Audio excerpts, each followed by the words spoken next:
Okay. So I think I need to adjust this just a little bit. There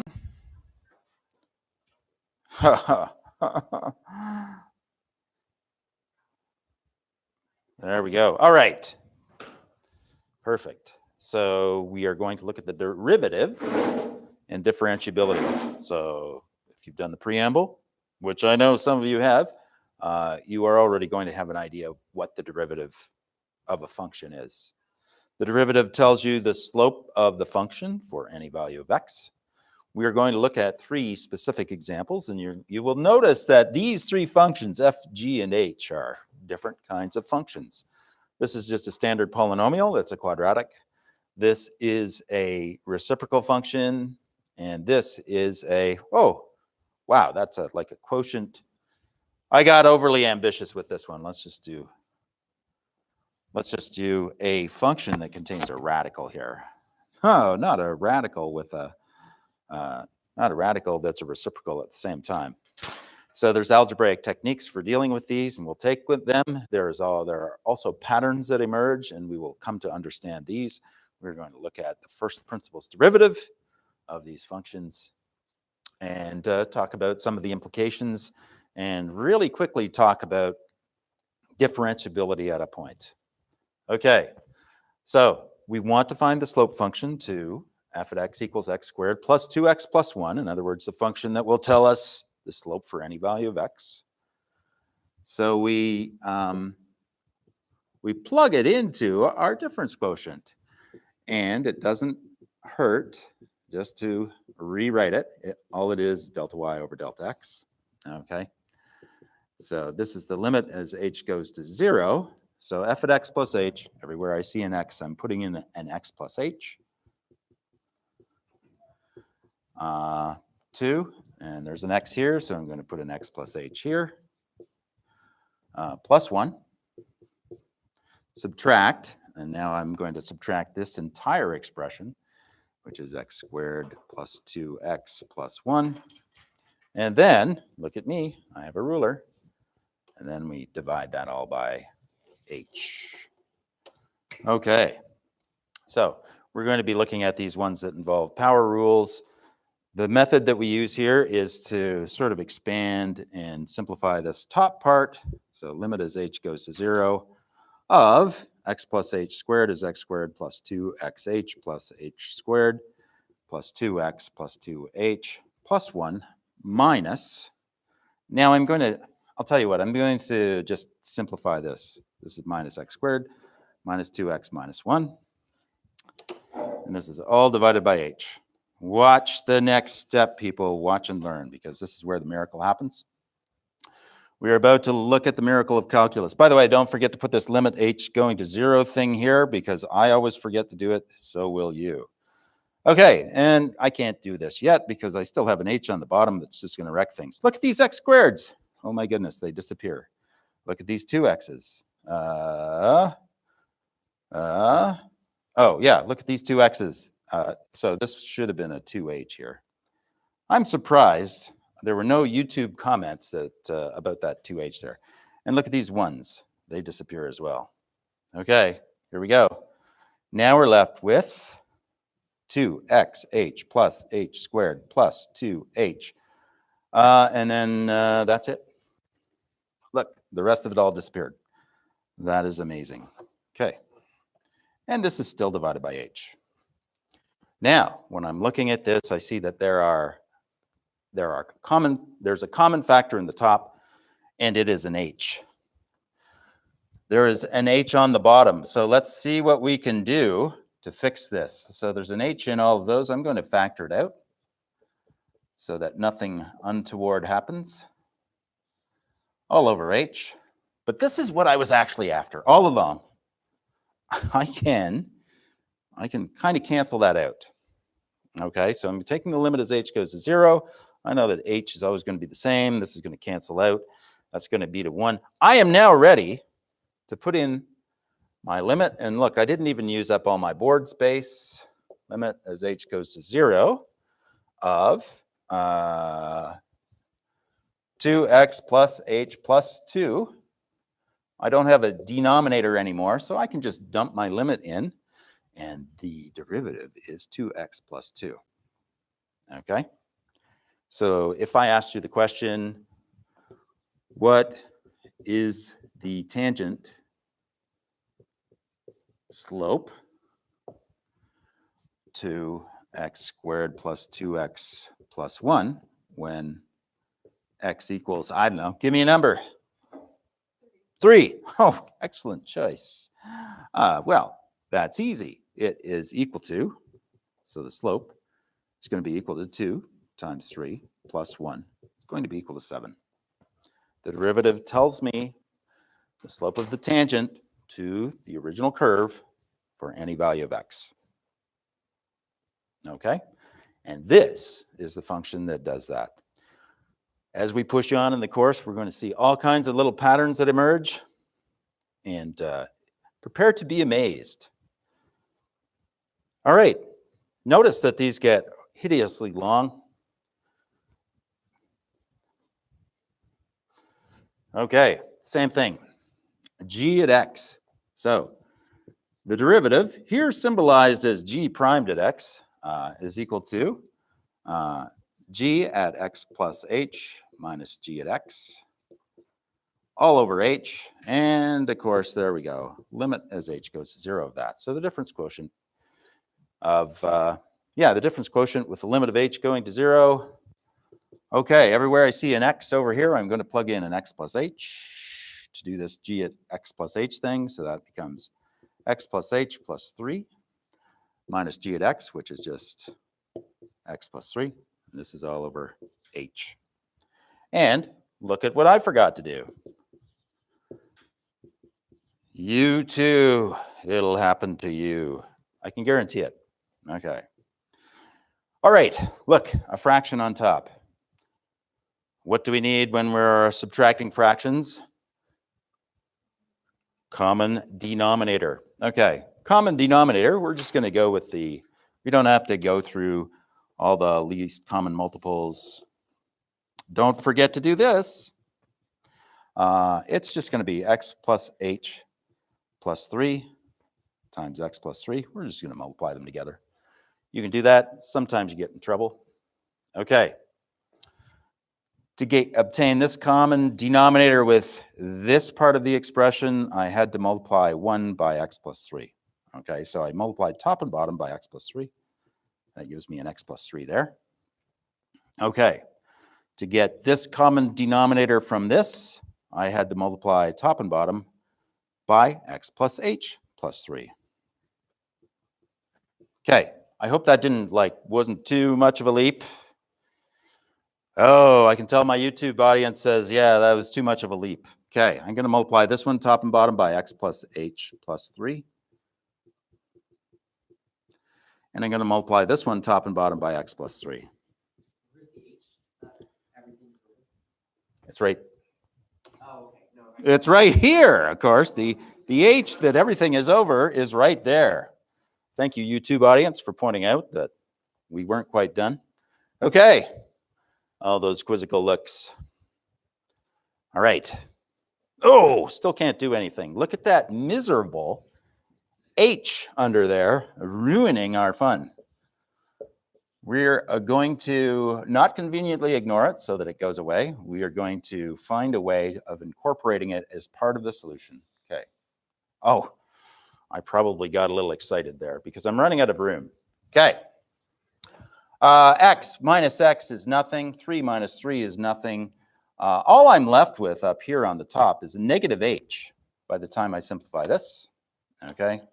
So here comes this big divided by thing. And this is x plus h plus 3 times x plus 3.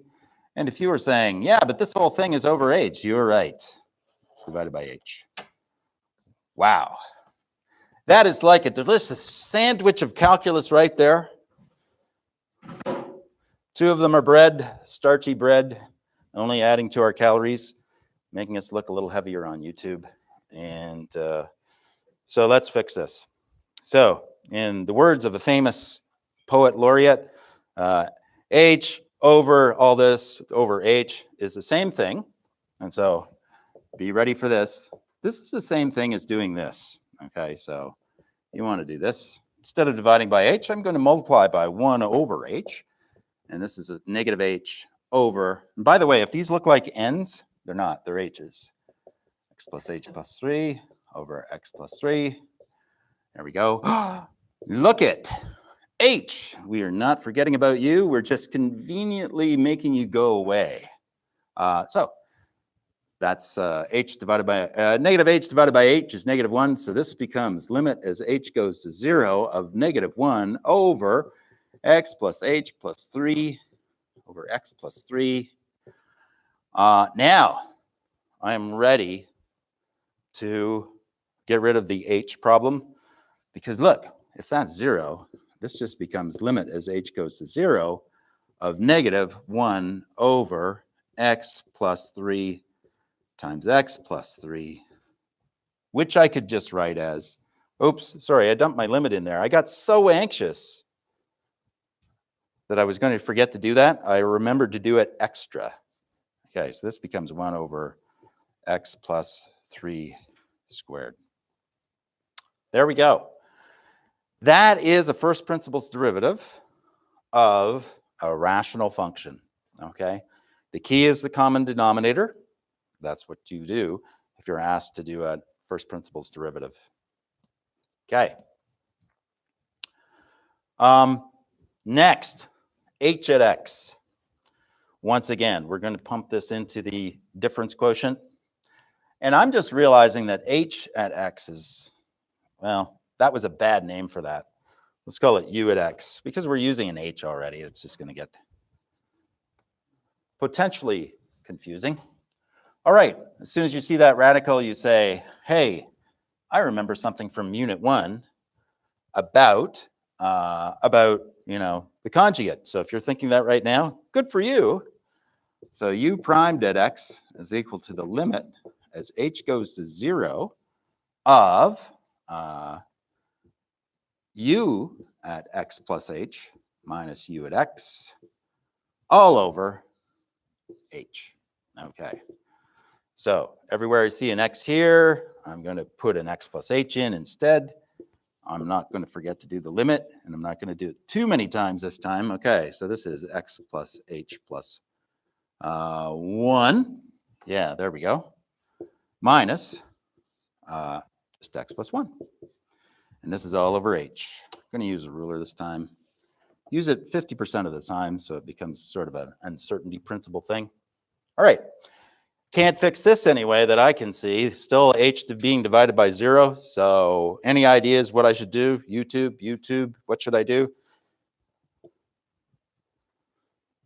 Right, multiply by the conjugate. So because I can't fix it, I'm going to multiply by the conjugate, and I'm really going to hope that it all works out. X plus h plus 1. Finding the conjugate is difficult. You take that minus sign and you turn it into a plus, okay? And then that's x minus 1. And I can't just willy-nilly multiply stuff by the top unless I do the same thing to the bottom, because this, in effect, is really just 1. Okay, not ready to get rid of the limit yet, but it's coming. Trust me. Okay, this times this is x plus h plus 1. The miracle of the conjugate is that this times this minus this times this disappears, okay? It only happens with the conjugate. Don't be tempted to do this with a binomial squared, ever. And then we subtract this times this. So subtract x minus 1. And this is over. Oh, we still haven't made the conjugate go away, though. Oh, sure hope it goes away. Sorry, conjugate. It's not that we don't like you. Plus, oh, should that be a plus 1? Yeah, this should be a plus 1, shouldn't it? Yeah, this should be a plus 1 everywhere. Fortunately, that's easy to fix, right? Okay, there we go. All right, should be a plus 1 everywhere. Sorry, YouTube. There we go. Okay. All right, so if I look at the top, that goes away. because that's x minus x, 1 minus 1, that goes away. And I wind up with an h on top. Hoo, hoo, hoo. And look what's happening here. Ah, there's an h on the bottom, everybody. Okay, so I have my h on top. And I'm not actually subtracting anything. So look, there's just an h on top. There's an h on the bottom. I don't have to do any tricky 1 over h things, because these ultimately are just going to cancel. And I forgot my limit. Just got too anxious. I could see the end. Forgot to do my limit. There we go. Those are going to cancel. That goes to 1. Good. If we just conveniently, we're going to just ghost this part. Goodbye. I'll ghost this entire line. We knew you were there. We won't forget you. Okay, so this all cancels. I think I can dump in my limit, and this is going to be okay. So let's dump in our limit. Let's make sure we're not dividing by any zeros. Square root of x plus 1, because the h turned into a 0, plus the square root of x plus 1, which we can simplify to 1 over 2 root x plus 1. There we go. Okay. Limits went in here. Yeah, the limits went in, so they can go away at that point, and we're all good. So 1 over 2 square root of x plus 1 is the derivative of this function right here. If I said to you, what is the slope of the tangent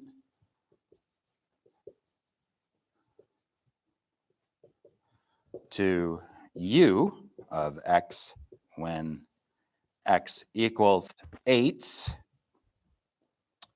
I just have to plug an 8 in here for x. So it becomes 1 over 2 times the square root of 8 plus 1, which is equal to 1 over 2 times square root of 9 is 3.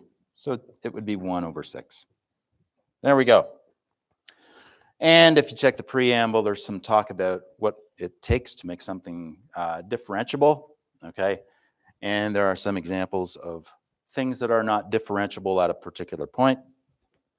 So make note of those. So, you know, the cusp, no cusping, and places where the slope gets infinite.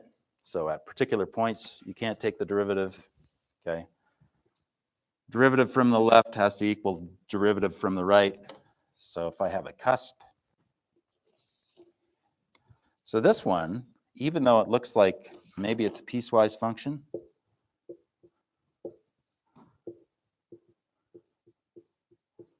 it is not, okay? And if I look at the slope from below towards x equals 0, it is negative. Suddenly it jumps and becomes positive, okay? So there are just a few different definitions of differentiability. Just make yourself familiar with those. And that's it. End.